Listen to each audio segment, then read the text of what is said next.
This is Pod Populi, podcast for the people. Hey there, and welcome to the Cinnamon Effect podcast. I'm your host, Kimberly Hand, and I'm thrilled to have you with me on this vibrant journey of discovery and growth. This podcast is your go-to space for embracing intention, where you'll find clarity on your unique path, deepen those meaningful connections, and unleash your creativity like never before. We'll explore how to build unshakable confidence and celebrate the beauty of gratitude, all while savoring the calm that consistency brings to our lives. Thank you for being with me. Let's sprinkle a little cinnamon into your day and make life sweeter, healthier, and more fulfilling. Welcome back to the Cinnamon Effect. I'm Kimberly Hand, and today, solo on the mic. I know how much you guys love these. Today, I am doing a little self-reflection. I'm turning 45 in 2 days, and what comes with that? You know, it's a lot of feelings. I'm not one to get too hung up on my birthday and how old I'm turning and all of that. 45 though feels a little different. It hits differently, as the youngins would say. But what was funny is that I was planning this episode and I was looking, I was kind of jotting down notes, and I ended up looking through my phone and I found a letter to my 16-year-old self that I wrote the day before I turned 40. So to give you a picture of this, it was May 8th, 2020 at 7:23 a.m. It was COVID. It was a really weird time. I was actually supposed to be on a trip to St. Bart's with a bunch of my friends for my 40th birthday. And it was canceled, of course, because the world was going crazy. And I guess I woke up and I wrote this letter to my 16-year-old self. And I remember what was going through my head a little bit. I had seen something that said, you know, to write a letter to your former self is really cathartic because you are reflecting on what has brought you to this present moment. And so I decided to sit down and write one. And I feel compelled to read this letter to you guys today, because as I read it back, I was like, oh my gosh, I remember what I was feeling. And I remember, 16 being such a tough, like a rough age. And I was self-conscious about my skin. I didn't have the best skin. I had, acne. I remember feeling like I was so shy and awkward and just like really weird, couldn't figure out my place in the world, as many 16-year-olds feel. And I guess, writing it the day before I turned 40 was just like a big realization of like, look how far you've come. And I did see this trend on social media recently, actually, and you probably have seen it too, where people were saying, I had lunch with my younger self today, and this is what I told them, right? So I feel like this letter that I had written was like what I would want to share with 16-year-old Kimberly and let her know that everything was going to be okay. Not without heartache, not without pain, but that everything was going to work out. So I'm going to read you this letter. A letter to my 16-year-old self on my 40th birthday. Kimberly, I am proud of you. You need to hear that. I love the woman you have become. You aren't perfect, but you are very loved. I know you are sitting in your room right now, listening to the Counting Crows, rewinding the tape over and over. I know you don't think you are that great, and you think your hair is too thin, skin too oily, and that your neck is long enough to rival a giraffe's. Oh, and the braces and headgear. Let's not get started. But girlfriend, you are the epitome of a late bloomer, and I'm here to tell you that this will serve you very well in your 20s and 30s. Remember, oily skin means less wrinkles. Life won't be easy, as it never is for anyone, and you will experience heartbreaks, extreme sadness, and loneliness. People will always think of you as a very happy person, but oh, if they only knew how you fight for that smile. My friend, that fight will lead to hard-earned contentment, seeing the bright side of every situation and an inner light that can't be dimmed. You will meet the love of your life at 16. Yes, you as you are right now. You will proclaim that you will marry him, and everyone will think it's a joke. But the truth is, he saw you and got to know your heart and saw beyond the braces and bad skin. Years later, 9 to be exact, he will talk about you to his mom, track you down by way of your father, and make a plan to try and reconnect with you. Can you believe it? This is all happening while you are self-loathing to the Cranberries blaring in your headphones. You have finally learned how to take a compliment, wear the right shade of red lipstick, make a delicious cocktail, and boil water. Haha. You can hang with the guys just as well as the ladies, shoot a shotgun, but yet ugly cry at commercials. You speak your mind and don't back down from many. I now call it a good mix of fierce and feminine. You still love to dance and have actually found some success with it, even though you have severe stage fright and almost pee every time you step in front of people. You almost seek the spotlight sometimes because it makes you uncomfortable and you are a risk taker in that way. Continue to put yourself out there. Be fearless. Some of the dreams you have won't be realized by 40, and that's okay. There is still time, even though you tend to think you should have it all figured out by now. I am here to tell you that your life is amazing. You've done hard things, followed your heart without compromise, and you have the greatest gift of all, a son. The hardest battle of your life was getting him here, but he's perfect and you are so full your heart could burst. You have earned every scar, emotional and physical. You are doing the work by facing uncomfortable emotions, and I believe you are starting to flow with life and not fight so hard. Continue to keep a grateful heart, as this will bring you the most inner peace. You have incredible friends near and far that are celebrating where you are today in this space and time called 40. For me, I'm excited to see where the rest of our journey takes us. Kim Possible. Oh, I'm getting emotional. Happy 40th to my favorite person. So, gosh, I didn't expect it to hit me like that.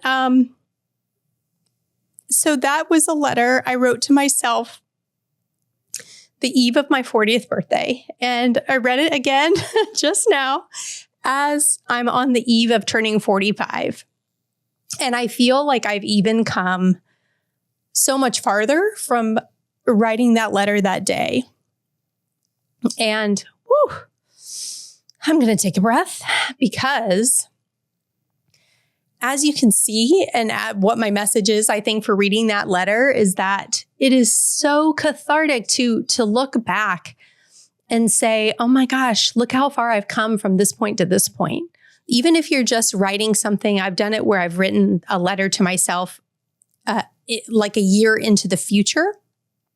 So I wrote the letter and then opened the letter a year later. And I was like, oh my gosh, look how far I've come in that year, right? So now this is so much farther in the past, like at 16, and to read like those emotions, and I could picture myself in my bedroom, literally with the headphones on, listening to the Cranberries. So anyway, I read that not to be, self-indulgent in any way. And I'm shocked that I got so emotional reading that, but maybe to inspire you to give yourself credit for how far you've come. And I think it's even hard to like look back at the letter and think, I'm telling myself that I'm proud of myself. And do we ever really do that? Do you ever really tell yourself that you're proud of yourself?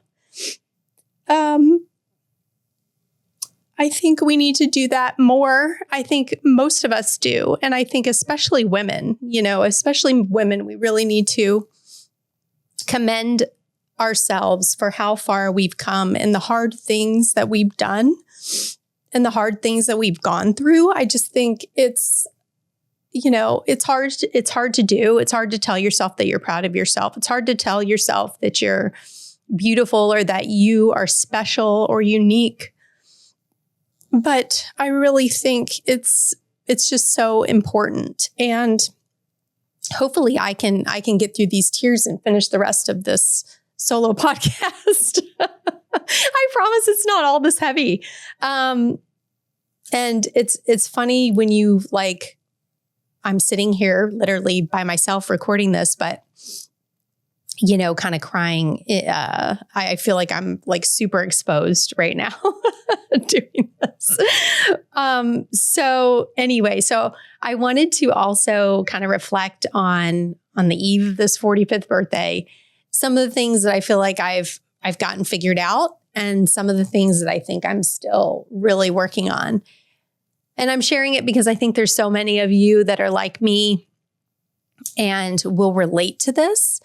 And maybe you'll go write this letter to your 16-year-old self, but maybe you'll take an inventory of the things that you feel like, you know what, I'm really conquering that, or I'm overcoming that, or I'm committed to doing this life a certain way, and that you've kind of got it figured out. But then there's also so many things that you realize that you have a long way to go with, right? And that's where I feel like I'm at. I feel like this feels like a midway point of life, right? And I feel like there's certain things that I have figured out and certain things that I just feel like I am truly still working on.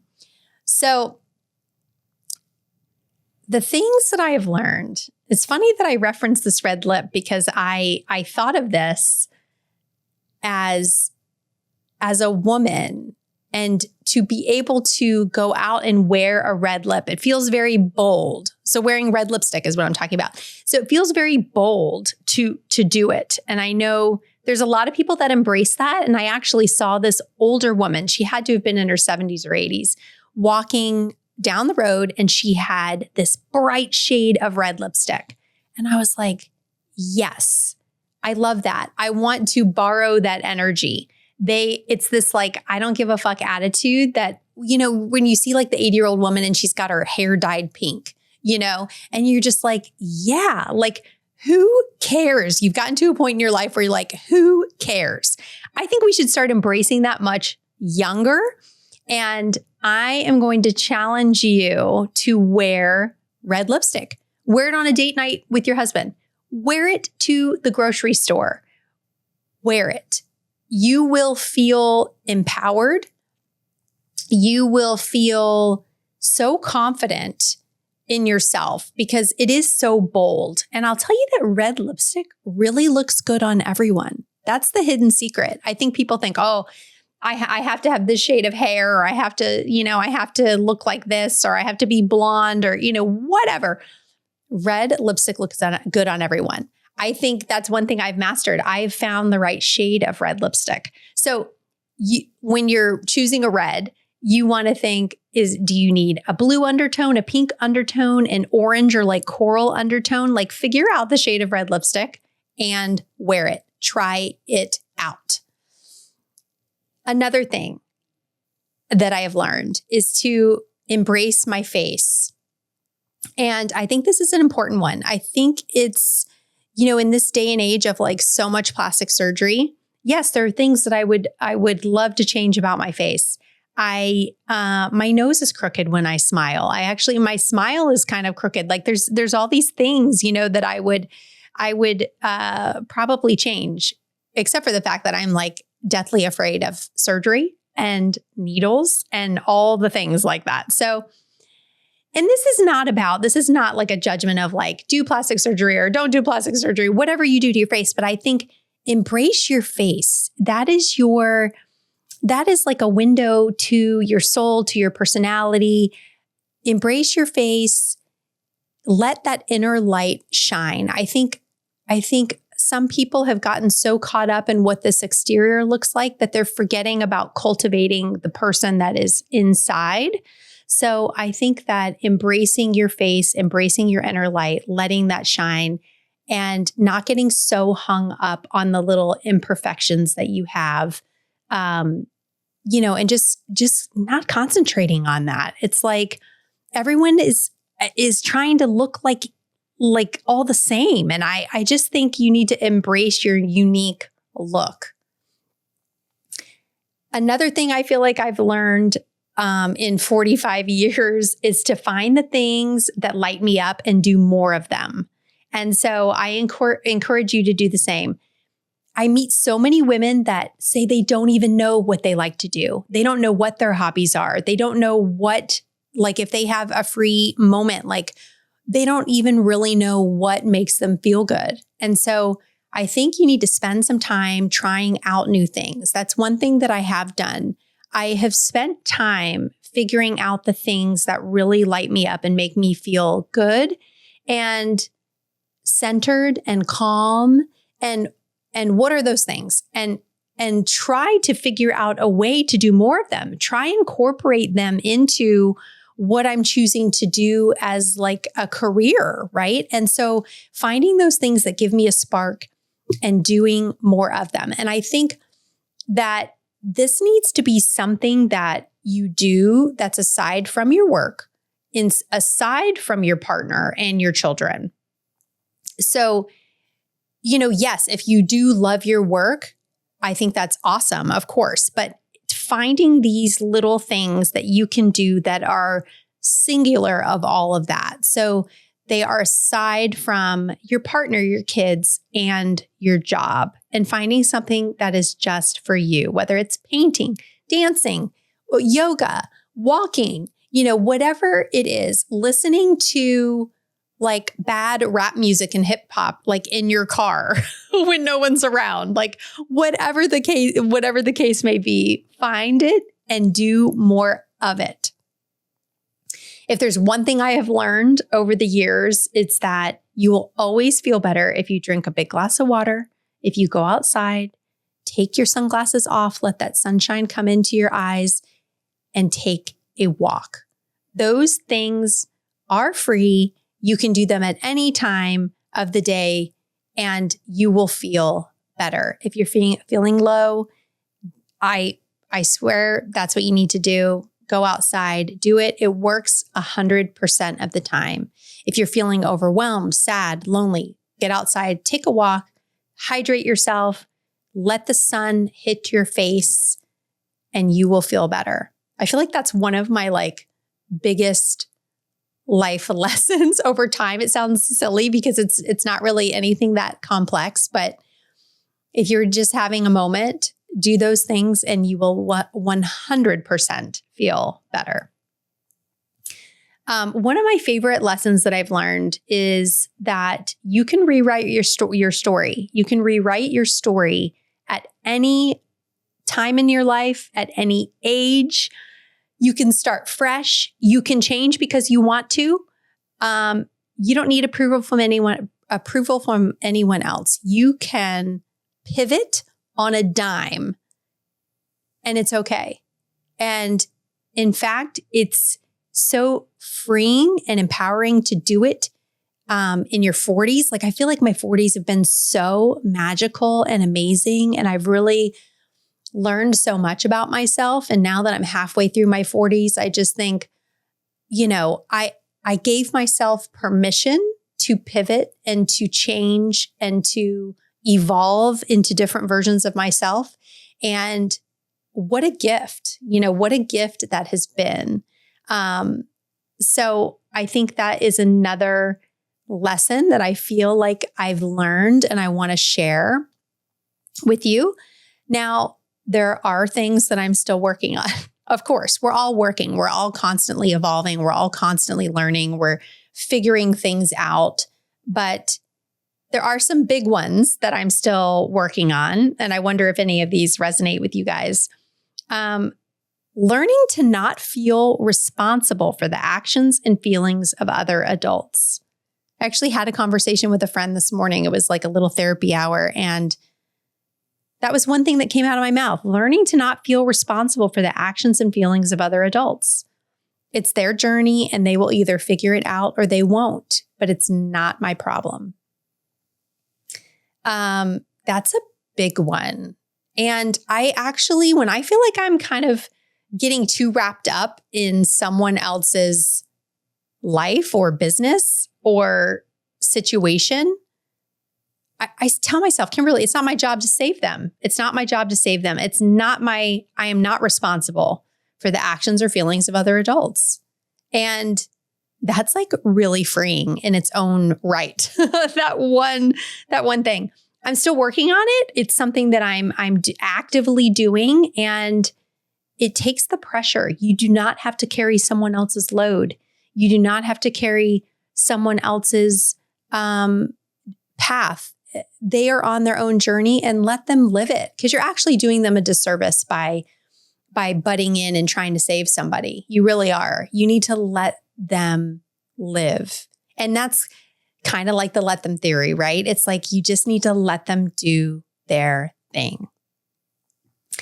Delegating. That's another thing that I'm still working on. I'm a work in progress on that, because I grew up in a household where I had a lot of responsibility, and I have this I can do it all type attitude, which I used to wear like a badge of honor. I really did. I thought I was like, oh, I'm the hero, and it kind of ties into, not feeling responsible for the actions or feelings of other adults. But the delegating, I always thought like, well, if I could do it all, then I don't need to ask for help, and I don't need to give someone else something that they can handle for me. I can just do all of it. And that's not healthy. That's not good. I learn now to delegate to people that I'm working with. I learned to delegate things to my son, in the manner of chores or little things he can do around the house. I learned to delegate to my husband, and that's been really freeing. And I know a lot of women relate to that, because we try to do it all. We really do. And we do not have to do it all. This is your permission slip to delegate some things to the people around you. And they appreciate it. People want to feel like they're helping you, especially if you're, in a relationship or in a family, and, people want to help you. They don't want to see you struggle. So delegating. Creating a signature style. This one's really fun because I'm still working on it. I feel like just recently I got connected with my friend Whitney, and she's actually going to come on the podcast, and we're going to talk about this. But creating a signature style, and I think about one of my friends who always has like really fun nail art. And that's like her signature style. I'm always, whenever I see her, I'm like, oh, show me the nails. Like, I want to see her nails. I want to see her creativity come out. And I used to always think of the signature style as like it meant that you had like tons of variety in your wardrobe. And I don't necessarily believe that anymore. I think now that it's maybe having certain things that you really love wearing, and you feel like they look the best on you, and you feel really lit up when you wear that particular thing. Maybe that's your signature style, and commit to that and wear more of that. Just like do more of what makes you feel lit up, wear more of what makes you feel lit up, and wear more of what makes you feel really good in your own skin, whatever that is. Could be a white t-shirt and jeans. Maybe that's your signature style. And in fact, my friend Whitney told me that my stone, because she does this really cool process where she takes your like astrological sign, your human design, and your numerology, and kind of takes all that information and then tells you the colors, the fabrics, the different stones, if there's a particular stone you should be wearing. And she was like, you should be wearing turquoise. Well, if I look back over my life, I used to always love like turquoise jewelry. And I used to make jewelry way back in the day, like hand beaded stuff. And I think I've actually talked about that before, and I always loved turquoise. Well, I never really wore it. And now she has really inspired me to start wearing turquoise. I've been wearing it a lot, and I can't even tell you, I don't even know what it's like doing to my to my aura, but the turquoise is speaking to me. So that will be a part of my signature style going forward. Wearing more color. I got into this rut of wearing all black. And whereas black can look super chic, love black with a red lip. Yes, we can do that, but we don't have to do that every day. Maybe that is your signature style, is that you're in all black. But I realized that when I was wearing all black, that it was not speaking to me. It was not speaking to me like it does to wear color. So I'm kind of committed to wearing more color, more turquoise, the stone that I love. So I'm still working on the signature style, but I think creating a signature style is a really cool thing about being a woman in your 40s, I think that you just start to realize what looks good on you. You realize what you feel good in versus what you don't feel good in. So maybe you've tried some, trends that just did not work for you. And you're like, I don't have to do that again. It may come back around in the fashion cycle, but like, I don't have to give that look another moment if I don't want to. But so the signature style is really fun, and I'm enjoying this process of cultivating this in my own life. Something I'm still working on: how to let go and not overthink. Let go to flow. I used to always say that was like my little tagline when I was doing feng shui and organizing and doing all that stuff, decluttering. It was let go to flow, because it feels so good to let those things go. And I feel like you find more flow in your life the more you can simplify. But I think that goes with, not overthinking everything. I'm an overthinker, and not overthinking every single thing in a day, what you're going to eat, what you're going to wear, when are you going to take your supplements? Oh, you took them at the wrong time, so now the whole day is, ruined. I think not overthinking that and just kind of getting into some kind of flow, and also leaving some of it up to the universe, and like not trying to plan out every single little thing in your life. Let some creativity, let some flow happen within those important routines that you have incorporated into your life. I'm not saying abandon all of it, but have some flexibility. And I'm learning to do that. I feel like I could get very rigid in the things that I do because I know that they work, or I know that they make me feel good. But not every day is going to be perfect, and you're not going to abide by every routine and ritual that you've established in your life. And you're going to need the opportunity to have some flow.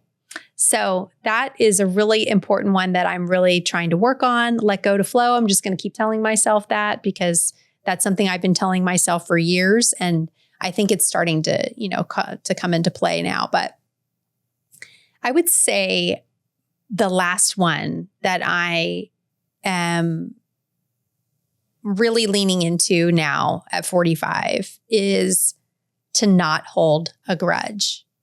And that maybe seem kind of surprising. And I wonder if, when I was thinking about this today, before I got here, I was thinking, I felt like I've let go of some grudges against people that have hurt me, or some grudges against myself. I just being mad at myself for maybe self-loathing and, doing all these things that, I just have to let go of the fact that maybe I did them, and I'm not going to hold that grudge against myself. And I don't want to hold a grudge against other people. And you might think that's kind of surprising, because I know I talk about calm and being zen and, flowing with life and the universe. But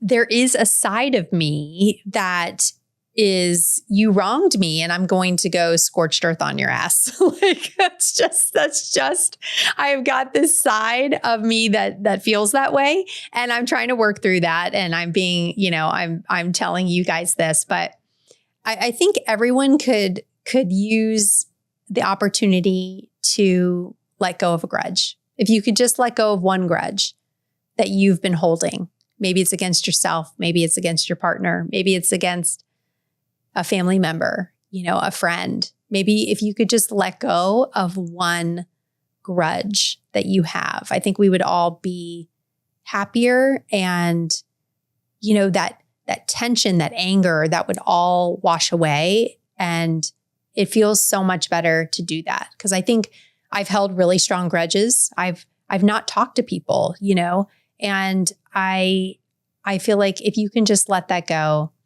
it hurts you more than it hurts them. And so let that go and drop the grudge. Just drop it. You don't have to explain. You don't have to tell anybody that you're dropping the grudge. You can just do it and know that that weight will become lifted off of you. And I would say maybe in 45 years, that is one of the greatest lessons that I have learned, but I'm still learning to incorporate that into my life, is to not hold that grudge. I thank you for listening to this. Thank you. I guess I could cut out those moments where I was feeling super emotional at the beginning of the episode, but I feel like through this whole process, it is so cathartic. It's cathartic to have written that letter. It's cathartic to have read it out loud. And it's cathartic that you're hearing it now. And maybe you can take some of that, into your own life. And I appreciate you for listening to this and letting me get that out. That was, it's like an important moment. And what has changed since 40 to 45? It's like, feels like even more growth there. And so my message is that the greatest relationship you'll ever have is the one that you have with yourself. So if you can show yourself love, cultivate that evolution throughout the years, evolving into a better version every year. I think that's my goal. Every year's kind of, what can I do to be better or stronger or learn more or, just make each chapter better than the last one, So thank you guys so much for listening. This is one I'll remember for a while. Sending love to you all. Thank you for spending my 45th birthday with me. And we'll see you next time on The Cinnamon Effect. Thanks for tuning into this episode of The Cinnamon Effect. If you enjoyed our time together, don't forget to hit that follow button on your podcast app and sprinkle a little love by leaving us a 5-star rating and a quick review. Your support means the world to me.